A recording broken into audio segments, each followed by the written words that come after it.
мусаллам аст ки варзиш дар ҳаёти инсоният аз ҷумлаи беҳтарин роҳҳои беҳдошти саломатӣ ва пешбурди тарзи ҳаёти солим, инчунин василаи муҳимтарини пайванди халқу миллатҳои гуногун ба шумор меравад.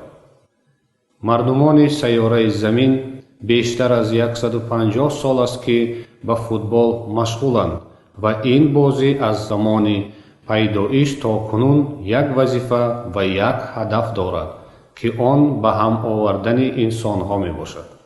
имрӯз ҳатто дар хурдтарин мамлакати олам одамон ба футболбозӣ машғуланд, яъне футбол ҳамчун маҳсули эҷоди тафаккури инсонӣ аз як бозии оддӣ ба омили пайвандгари инсоният табдил ёфтааст. маълум аст ки футбол дар баъзе кишварҳо ҳамчун варзиш маъруф аст, вале он танҳо як бозӣ нест.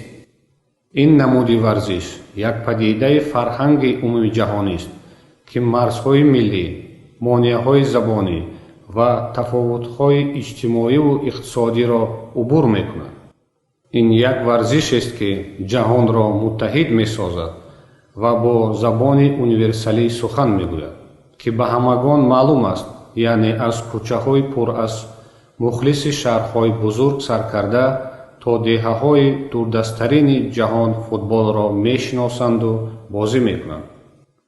бо дар назардошти ин пешниҳод дорам ки нақши футбол дар сатҳи ҷаҳонӣ эътироф карда дар созмони милали муттаҳид рӯзи ҷаҳонии футбол аз тариқи қабули қаъдномаи махсуси маҷмӯаи умумии созмони милали муттаҳид расман эълон гардад.